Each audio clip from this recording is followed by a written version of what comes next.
ሰላም ጤና ይስጥልን ውድ ተመልካቾቻችን፣ ስለ ጤናው የተሰኘ አዲስ መሰናዶ ይዘንላችሁ ቀርበናል። አብራችሁን ቆዩ። የዛሬው መሰናዶያችን ሾተ ላይ ወይም RH ኔጌቲቭ የተሰኘ የጤና ችግርን የተመለከተ ነው። ይህ የጤና ችግር አንዲት እናት ከመጀመሪያ እርግዝናዋ በኋላ በሚከሰት ተደጋጋሚ የጽንስ መጨናገፍ የምትቸገርበት ነው። በዚህም ምክንያት በርካታ እናቶች ወልደው መሳም እየፈለጉ ሳይችሉ ቀርተዋል፣ ቤተሰብም ተበትኗል። ይህን በተመለከተ ማብራሪያ እንዲሰጡን ዶክተር ዳንኤል ሀብተማርያም የጽንስና ማህፀን ስፔሻሊስት እዚህ ስቱዲዮ ድረስ ጋብዘናል። አብራችሁን ቆዩ። ጤና ይስጥልኝ ዶክተር፣ እንኳን ደህና መጡ። እንኳን ደህና ቆያችሁ። እሺ፣ ወደ ጥያቄያችን ስንገባ ሾተ ላይ ወይም RH ኔጌቲቭ ማለት ምን ማለት ነው? መንስኤውስ ምንድን ነው? እንደሚታወቀው ሁሉም ሰዎች አራት አይነት የደም አይነት አላቸው። AB ABO የሚባሉ አራት የደም አይነቶች ይኖራሉ። ከዚህ ተጨማሪ ግን በቀይ የደም ሴል ሰርፌሳቸው ላይ በሚኖር ፕሮቲን መኖርና አለመኖር ሰዎች በአጠቃላይ RH ፋክተር ፖዚቲቭ እና RH ፋክተር ኔጌቲቭ ተብለው ይከፈላሉ። በአጠቃላይ በቁጥር ስናየው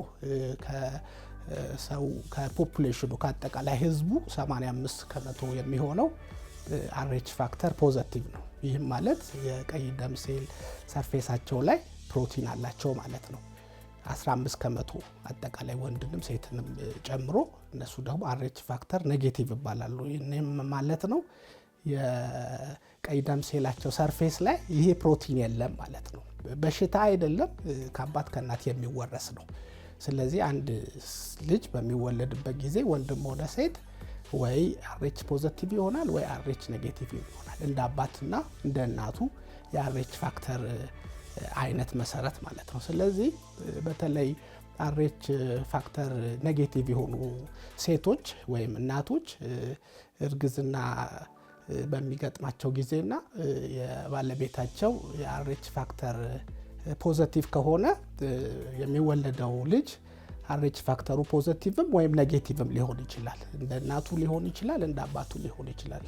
ስለዚህ እንደ አባቱ በሚሆንበት ጊዜ ይሄ RH ፋክተር ፖዚቲቭን የእናትየው የመከላከያ ስርዓት እንደ ባዕድ ስለሚቆጥረው ከጊዜ በኋላ ለዚህ RH ፋክተር ፖዚቲቭ የሰውነት መከላከል አቅም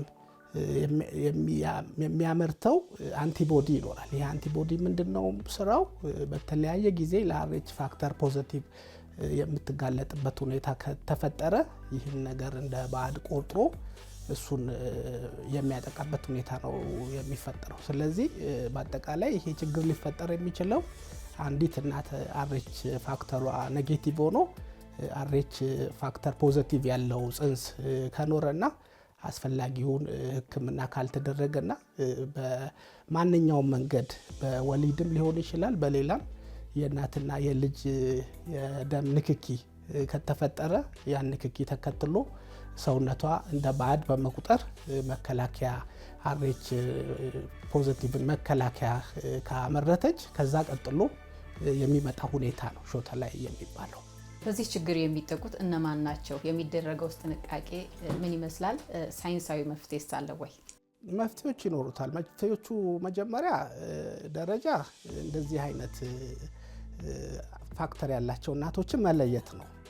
ይሄንም ሊደረግ የሚችለው ክትትል ሲደረግ ነው። ስለዚህ የመጀመሪያው ነገር የእርግዝና ክትትል ማድረግ ነው። የመፍትሄው መጀመሪያ አካል በእርግዝና ክትትል ወቅት የRH ፋክተራቸው ኔጌቲቭ የሆኑ እናቶች በሚገጥሙን ጊዜ የባለቤታቸው RH ፋክተር መስራት ያስፈልጋል። ከባለቤትየው እና ሚስትየው አንድ አይነት RH ፋክተር ካላቸው ኔጌቲቭ ከዛ በኋላ ቀጥለው ምርመራ የለም። ምክንያቱም የልጃቸውም RH ፋክተር ኔጌቲቭ ስለሚሆን የሚመጣ ችግር የለም። ነገር ግን RH ፋክተር ኔጌቲቭ የሆነች እናት ወደ ክትትል ስትመጣ የባለቤቷ RH ፋክተር ፖዚቲቭ ከሆነ መለያየት አለ ማለት ነው። ስለዚህ ይሄ መለያየት ሲኖር ደግሞ ከዚህ በፊት RH ፋክተር ኔጌቲቭ የሆነች እናት ችግር እንደሌለ ለRH ፋክተር ፖዚቲቭ ተጋልጣ ሰውነቷ መከላከያ አምርቷል አላመረተም የሚለውን በሕክምና በምርመራ የምናውቅበት ቴስት አለ። ያ ቴስት ምንድነው የሚያሳየን? ከዚህ በፊት ለRH ፋክተር ፖዚቲቭ ተጋልጣ ሰውነቷ መከላከያ አምርቷል አላመረተም የሚለውን የምናውቅበት መንገድ ነው። ይህንን ቴስት በምንሰራበት ጊዜ የቴስቱ ውጤት ኔጌቲቭ ከሆነ ከዚህ በፊት ለአርኤች ፋክተር ፖዘቲቭ ተጋልጣ ሰውነቷ መከላከያ አላመረተም የሚል ከሆነ እንዳያመርት በዚህኛው እርግዝና የሚኖረው አርኤች ፋክተር ፖዘቲቭ ሆኖ በእርግዝናም ሆነ በወሊድ ወቅት የእናትና የልጅ የደም ንክኪ ኖሮ መከላከያ እንዳታመርት የሚደረግ ሕክምና አለ። 28 ሳምንት ላይ የመጀመሪያው መርፌ ይሰጣል።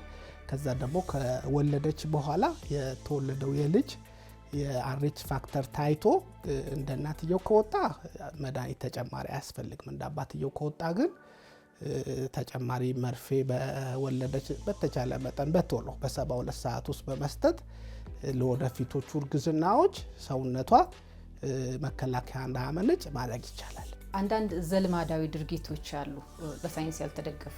እዚህ ላይ እርስዎ እንግዲህ እንዳንድ የጤና ባለሙያ ምን ይላሉ? እንግዲህ በአጠቃላይ ይሄ ከአርኤች ፋክተር ጋር የተያያዙ ነገሮች በአደጉ ሀገሮች ላይ በብዛት አይስተዋሉ ወይም በጣም ቀንሷል።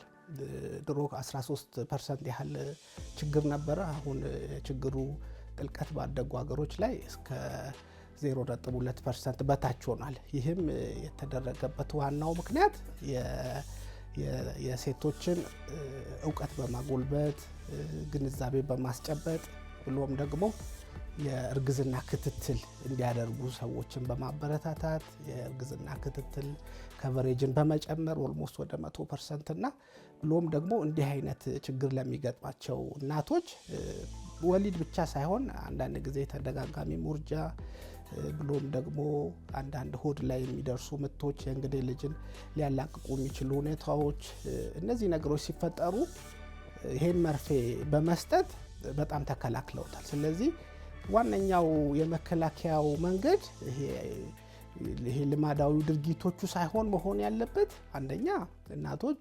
የእርግዝና ክትትል እንዲያደርጉ ማበረታታት፣ ግንዛቤ ማስጨበጥ፣ ማመቻቸት የሚያደርጉበትን ሁኔታ እንዲፈጠር ማድረግ። ሁለተኛ ደረጃ በተለይ በክትትል ወቅት የአርኤች ፋክተር መለያየት ካለ ተገቢውን ሕክምና በማድረግ ሌላ ደግሞ በተለይ አሁን ላይ ትልቁ ችግር የመድኃኒቱ ዋጋም ነው። ዋጋም ከፍተኛ ነው። አንዳንዴ በጣም የተጋነነ ዋጋ ድረስ የሚጠይቁበት ሁኔታ ይኖራልና ያን ደግሞ አብዛኛው ማህበረሰብ ክፍል ላይችል ይችላልና ለመከላከያነት ይህን ችግር መሰረታዊ መፍትሄዎቹ ከዚህ ከባህላዊ ድርጊቶች ይልቅ አንደኛ እናቶች የእርግዝና ክትትል እንዲያደርጉ አስፈላጊውን ነገር ማመቻቸት፣ ግንዛቤ መፍጠር።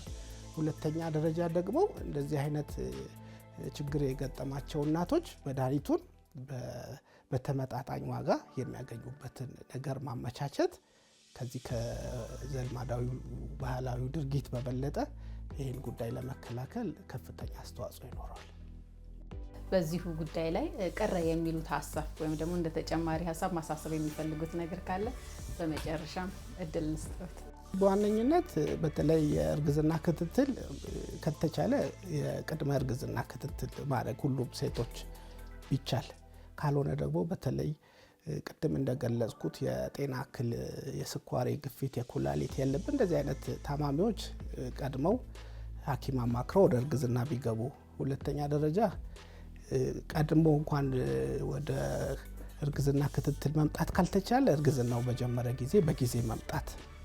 በሶስተኛና በዋነኝነት ደግሞ በተለይ እንደዚህ አይነት የአርኤች መለያየት ኖሮ መድኃኒት የሚታዘዝበት ሁኔታ ሲፈጠር የመድኃኒቶቹ ዋጋ በጣም የተጋነነ ነው። አብዛኛው ሰው በተለይ ሊገዛው የማይችል ነገር ነው። ምክንያቱም ምንድነው ይሄን የምለው አንድ ጊዜ ችግሩ ከተፈጠረ መፍትሄው ከባድ ነው።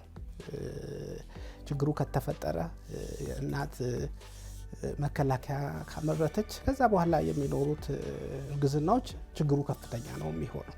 ልጆች በጣም ለከፍተኛ የሆነ ደም ማነስ ሆድ ውስጥ ሆነው ይጋለጣሉ።